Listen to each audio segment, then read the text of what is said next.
when I told him you were coming, you know, I put it out there on Twitter, Facebook, and I was like, I need 5 questions for Melanie Fiona. What do you mean no? I'm scared. Come on, you a champion. You can handle it. I can. You can handle it? You ready? I can handle anything. 5 questions. 5. Only 5, right?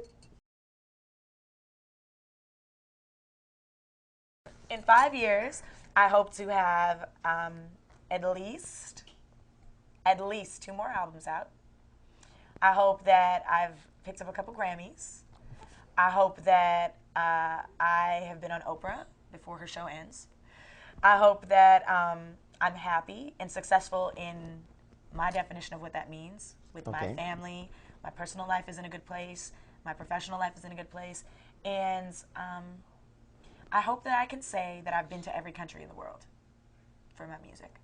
That ain't bad. Yeah. Let's get to the Oprah thing. You really big fan of Oprah? I am. I'm a big fan of Oprah, and I'm a big fan of what being on Oprah does for your career as well.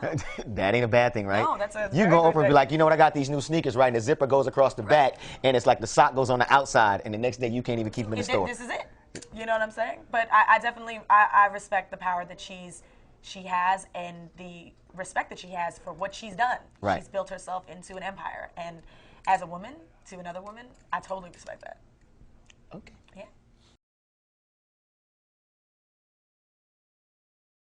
I do not classify myself as neo-soul. Okay. So that's what sets me aside from neo-soul artists.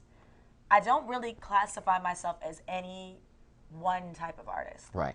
I feel like what I do is heavily based in soul music because that's what I grew up listening to. That's like the foundation. That's like my favorite type of music.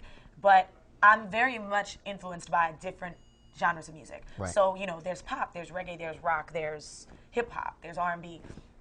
So I don't want to say I'm limited to one genre of music, but what I think separates myself from any other artist out there in any genre of music is I think that there's no other artist that does what I do, that has the background that I have, born and raised in Toronto, Canada, of West Indian parents, you know, mixed, and just had a very broad perspective of the world in wanting to make the music that I did. And a lot of people say it was risky, like, you know, like, oh, like, you know, how did you manage to put an album that has so many different sounds together but still make a great album? Right. And I felt like if you just keep the integrity of making great music, then it really doesn't matter what the genre is.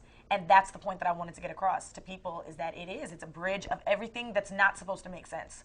I don't want to be the typical R&B artist. I don't want to be the typical soul artist or pop artist or anything. I just want to be typical of everything that you can expect from an artist. So That you said something in there so it's a bridge of everything that shouldn't be, that doesn't make sense. That doesn't make sense. It's like, why can't you have rock and soul on the same records? It's been done before, but why does that mean that I have to have a whole album that's rock and soul? Right. I've been influenced by so many different things, and I wanted people to understand the diversity doesn't just come from because I like different types of music.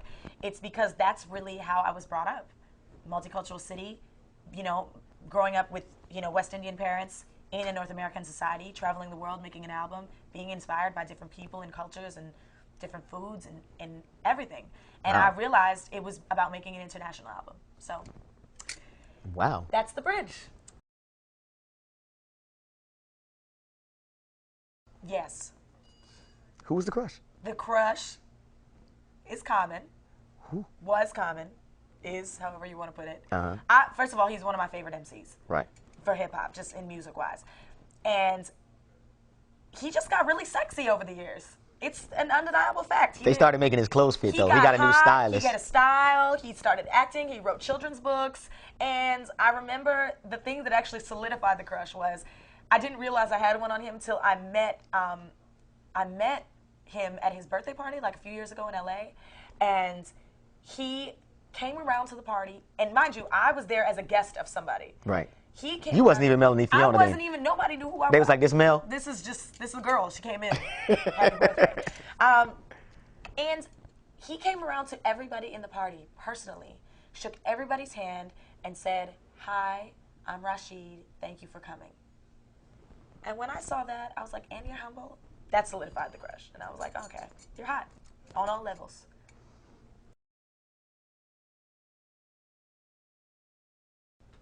Who I am as an artist and who I am as a person are very similar people. Right. Like, it's really not about being, you know, above the people more for me than it is of being of the people. Okay. And I feel like that's what it is. It's about making music that's relative to people, that people can feel and appreciate. And I just want people to know that I go through the exact same things they go through. Right. And I feel like, you know, people in the music industry, celebrities in general, get, you know, they're glorified and they're put on this pedestal that they're not allowed to make mistakes. Right, they can't wreck their car late at night. They can't have a golf club break their back window. They can't do none of that. They can't do any of it. None Right. of this stuff really happens. They can't crash their car. They can't get into fights in public. They can't do, you know, mind you, you are a public figure, yeah, and you got to be aware. But I feel like it's just important for people to understand that, you know what, I sing about things that I relate to, that I know people go through, that I have felt, or I know somebody out there goes through. So it's just like, yeah, like I have had a broken heart. Right. The fact that my life is the best it's ever been right now for me, I'm still living out of my suitcase. I still make sacrifices. I still have it hard. I still grind. Right. You know what I mean? Like it's very much a reality of mine. This is just my path for Right. what I'm choosing to do. So I just want people to know that I am just like them. I really am just like them. And I love to eat food, lots of it, and I like to sleep with socks on. My favorite Wow. color is purple. I'm a Cancer. These are the things. You know. See, I love that. I have a temper. Right. I do. I have never used a knife on anybody. But what I love to do is I love to kind of make songs that are in your face. Things that people think about, that can't do, and things that I can't do. Right. And, you know, people sometimes are afraid to say it. And I'm just like, a song like Somebody Come Get Me, Before I Kill This Man, is a real situation. Like, I'm West Indian. We have a reputation for being hot-blooded and crazy. Right. You know, we have all these crazy things. And so it is the story about, it's like somebody makes you so angry, you just be like, I want to kill him. Just like, I'm lost for words and it kills me inside. He put your purple sock somewhere? He put my purple socks somewhere. And not only did he put them somewhere, he left them at that woman's house. Ooh. Then we have problems. Then it's just like, I could kill this man right now. I'm not going to, because I got more of this life to live. Right. But, you know, it's really just making in-your-face stories that people appreciate. And that's the thing about these records. Like, the reason why things like Give It To Me Right or Not At All win is because people are like, oh, yeah, like, she really said that. And it kills me so much, I wanna, I'm lost for words. People love that. Somebody Can Get Me Before I Kill This Man. Did she really say that? Yeah, she really did. Because everybody feels it. Right. And that's it. But no, I'm not literally crazy in that sense. Right. Not yet. I haven't been driven there. But I sure have thought about it. See, I have questions ain't that bad. When you're in love, you go crazy. You do crazy things. I don't know, man. Love is kind of crazy. But we're not in our love. But that's another show. We're on another level. Are we gonna start taking paparazzi pictures soon? Yeah. I'm saying, like, I'll tell you what we'll do. You and Tampa, we'll hang out a while. Like, we'll go some places. Okay. We'll take some pictures. All right. Now, when they come up, like at these places, you know, because you'll be the name though, because I'll be just the guy. It'll be Melanie. You know, it'll be R&B singer, because she's about to be superstar. Okay. And then it'll be Melanie Fiona in the mall with unidentified guy. Who is this guy? And then I might be on like one of them pages with that thing in front of my face like this. With the question mark? Yeah. And then you got to click it to find out who it Yeah. is? But it'll be about you. I'll just be along for the ride at So first. how do you feel about that? I'm okay. I'm You're secure okay? with mine. That's Because good. you know what it'll be? I'll be the guy with you. Okay. I'm secure with that. But how are you going to feel if you see me in pictures with other guys? I'm gonna wanna. I love knew this it was girl right coming. here, Miss Melanie Fiona. The album is in stores right now. It's called The Bridge, right? The Bridge. How many cuts again?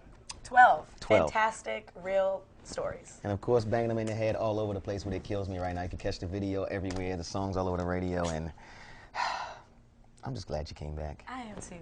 I'm I glad love to her. see you. Her name is Melanie Fiona. Better get it. And don't worry about the question mark. This is your man, Ekin.